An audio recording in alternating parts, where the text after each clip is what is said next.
Tonight and every night for the rest of your life, I want you to take the last 5 minutes before you go off to sleep and realize that you are about to program your subconscious mind. All right? Your subconscious mind is most at home when you are unconscious, when you are asleep. If you spend the last 5 minutes of your day, which so many people do, reviewing all of the things that you don't like and all the things that didn't work out and how terrible you feel and who abused you and who was mean to you and who said this and they did this, and you're constantly doing this kind of thing with your mind, then you are programming your subconscious mind that when you awaken, because you're now about to marinate for the next 8 hours in your subconscious mind. And then when you awaken, you will rejoin the universal subconscious mind, the mind of God, from which we all originate. We're all just individualized personal expressions of that one thing that we call the Tao, or God, or divine mind, or soul, or spirit. But the Tao that can be named is not the Tao. So you want to be real careful about how you program your subconscious mind. This is from the book of Job. In a dream, in a vision of the night, when deep sleep falls upon men while slumbering on their beds, then he opens the ears of men and seals their instruction. Job 33, 15 and 16. When you are slumbering on your bed, he opens your ears and seals your instruction. What you place into your subconscious mind as you are about to go into this deep slumber is all dependent upon what you do the last 3 or 4 or 5 minutes before you go off to sleep. You want to place into your imagination whatever you have placed into the I am that I spoke about earlier. I am well. I am content. I am peaceful. I am happy. I am prosperous. I am abundant. I am God. I am God. I am God. Because at the basic core, each and every one of us are just that.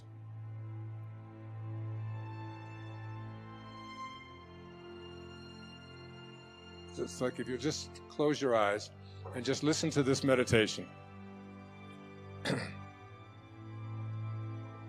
It's from the book 3 Magic Words. Here's what I'd like you to say to yourself at night. I know that I am pure spirit, that I always have been, and that I always will be. There is inside me a place of confidence and quietness and security where all things are known and understood. This is the universal mind, God, of which I am a part, and which responds to me as I ask of it. This universal mind knows the answer to all of my problems. And even now, the answers are speeding their way to me. I needn't struggle for them. I needn't worry or strive for them. When the time comes, the answers will be there. I give my problems to the great mind of God. I let go of them, confident that the correct answers will return to me when they are needed. Through the great law of attraction, everything in life that I need for my work and fulfillment will come to me. It is not necessary that I strain about this, only believe. For in the strength of my belief, my faith will make it so. I see the hand of divine intelligence all about me, in the flower, the tree, the brook, the meadow. I know that the intelligence that created all these things is in me and around me, and that I can call upon it for my slightest need. I know that my body is a manifestation of pure spirit, and that spirit is perfect. Therefore, my body is perfect also. I enjoy life, for each day brings a constant demonstration of the power and wonder of the universe and myself. I am confident, I am serene, I am sure. No matter what obstacle or undesirable circumstance crosses my path, I refuse to accept it, for it is nothing but illusion. There can be no obstacle or undesirable circumstance to the mind of God, which is in me around me and serves me now. This is the great lesson. Know this within you. When Herman Melville was writing Moby Dick, he wasn't writing about a man looking for a whale. He was writing about a man trying to find his higher self.